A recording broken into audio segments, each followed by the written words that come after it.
In the early 2000s, Mourinho took the helm at FC Porto, a club with a rich history but limited resources. But what Porto lacked in funds, they made up for in heart, passion, and the genius of one man. Let's take a walk back memory lane. Mourinho's upbringing was deeply intertwined with football thanks to his father, Felix Mourinho, who was a professional goalkeeper and coach. From a young age, Mourinho assisted his father during training sessions and matches, soaking up knowledge and gaining valuable insight into the game. Felix Mourinho's influence played a significant role in shaping Jose's understanding of football tactics, management principles, and the importance of hard work and dedication. Mourinho's early experiences as his father's assistant laid the foundation for his future career as one of the most successful football managers in history. His first ever serious coaching gig was becoming a youth coach at Vitória de Setúbal, where after some time he got promoted all the way onto second coach, and his life changed forever. He was hired by Sporting CP to be Bobby Robson's translator. Because of his brilliance, Mourinho was moved to second coach, and over the next 7 years, he was completely indispensable by Robson, who took him alongside to Porto and Barcelona, then lending his services to Van Gaal as Robson moved to sporting director position. All these years, Mourinho learned from them and waited for his chance to be in the spotlight. His biggest breakthrough came in 2000 when he was given a role to coach Benfica. It was a dream job, but it went massively wrong. By the time he joined, the market had closed and the team was in shambles, and as you would expect, the results were not coming. After just 11 matches, a new president came in and he fired Mourinho. He felt lost, but waited for the following season and took over at União de Leiria, and despite the downgrade, it set him for success. Managing a team with no budget, he became aware of all the hidden talents in the league's smallest teams, and midway through the season, he had dragged his team all the way to 4th and above Porto. Back to Porto. After taking over the reins at Porto in January 2002, Mourinho promised to turn the club into champions once again. "I'm sure next year we will be champions," he told fans in one of his press conferences. He stepped into the dugout armed with nothing but passion and determination. His approach was not about spending millions of pounds. Well, there was none to start with. He had other plans, but his first challenge was to organize a team to make Porto winning champions again. With no financial muscle other European clubs had, he sorted to an ingenious plan to achieve his goal. He had eye for talent, and this was his way out. He only kept a few of the team's players that he deemed to have some potential: Castilla, Baia, Deco, and Ricardo Carvalho. He offloaded the rest and began to rebuild the team. He brought in potential stars like Nuno Valente, Nuno Espirito Santos, Jan Kauskas, Marco Ferreira and Paulo Ferreira, and Derlei, all costing just over 10 million euros. He also got some players on a free transfer, including Manish, Pedro Emanuel and Jorge Costa. With his squad assembled, Mourinho unleashed his master plan, a blend of tactical brilliance, defensive solidity, and ruthless efficiency. His impact was astonishing. Training was immediately changed, and they started using a more scientific approach with every drill designed to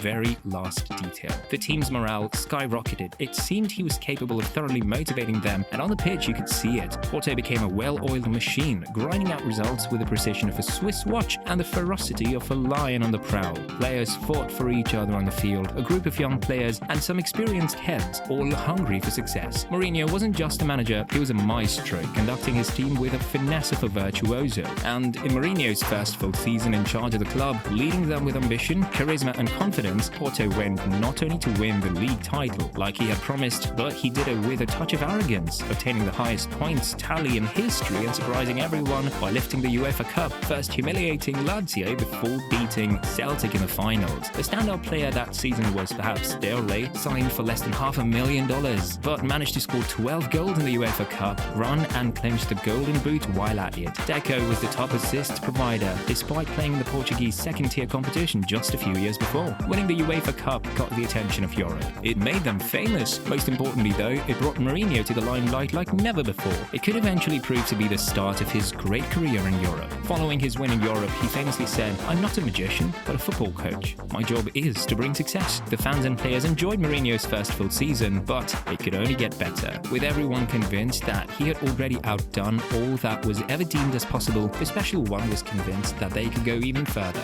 He managed to keep the squad together and not allow many players to leave, save for Postiga, who joined Tottenham, and Capucho, signed for Rangers. He then brought in Maciel from Leiria, Pedro Mendes, Jose Bozingua, and Carlos Alberto. But above all, he brought Benny McCarthy, which proved a game changer, especially since Postiga had been allowed to leave. Porto needed someone who could score goals, and McCarthy was a perfect fit. He was a key piece in Mourinho's strategic puzzle. But it wasn't just about McCarthy. Every player in the squad had a role to play. Mourinho's squad depth also also allowed for impactful contributions from substitutes such as Dele and Pedro Mendes, maintaining high levels of performance throughout the season. Each player understood and executed their role perfectly. This unity made Porto tough to beat. They were Mourinho's Real Madrid 10 years earlier. Their Champions League journey was a thrilling ride marked by resilience, tactical brilliance, and unforgettable moments of triumph. Their first match ended in a draw against Partizan Belgrade, coached by Lothar Matthaus. Porto was then outclassed 3-1 in their second match against Real Madrid. They didn't seem much bothered, and once again, Mourinho's unshakable persona kept the team together. Following their defeat to Real Madrid, they embarked on a 34 undefeated streak in all competitions. Their third match in Europe was against Didier Drogba's Marseille, and despite the Ivorians' early goal, Manish and Derley combined for 2 goals before Alanichev made it 3 to help them to a win. Alanichev then scored the only goal of the second match against Marseille before McCarthy scored a brace against Partizan to ensure Porto was second before facing Real Madrid in the final group match. Porto arrived at the Santiago Bernabeu brimming with confidence, and despite conceding early,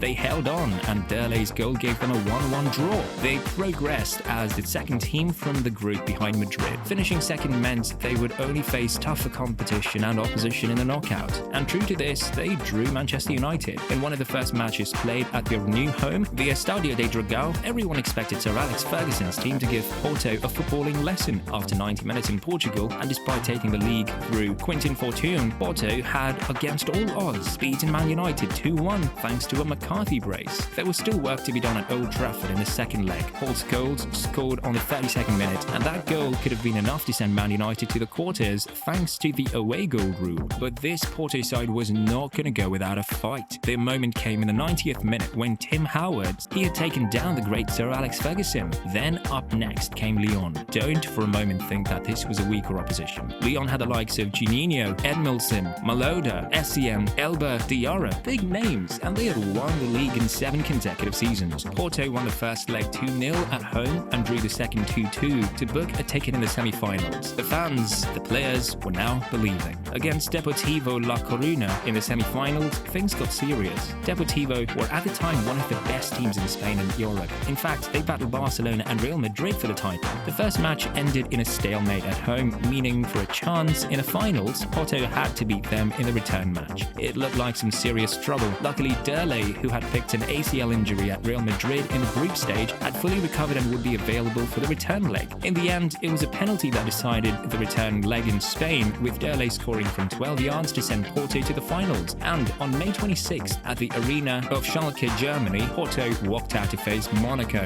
who had knocked out Chelsea on their way to the final. First, it was Carlos Alberto who made history by becoming the youngest Champions League final goal scorer before Deco and Alanichev scored to give Porto an impressive 3-0 lead. As the final whistle blew and confetti rained down from the heavens, Mourinho stood tall, a colossus amidst the chaos, the architect of Porto's greatest triumph. It wasn't just a victory, it was a vindication of Mourinho's belief in himself, his players, and the power of the human spirit to overcome any obstacle. By the time the tournament was over, no other Porto player was topping any charts. Porto's top scorer was Benny McCarthy, and 18 players had scored more goals than him. Obviously, the win was a result of a collective team effort, an effort that had been crafted and designed by Mourinho himself. Almost all the players in that Porto squad went on to achieve success. They all went to enjoy success and fulfill their potential. In total, Porto made 130 million euros in profits following the sales of these players, and no team made anything close to these amounts during those years. It was even more impressive that they achieved all this without spending more than 10 million euros in one transfer season. So here's to Jose Mourinho and FC Porto, the ultimate underdogs who dared to dream and, against all odds, emerged victorious. Theirs is a story for the ages, a testament to the power of belief, determination, and the indomitable human spirit. And as long as football is played and dreams are chased, their legend will live on, inspiring generations to come.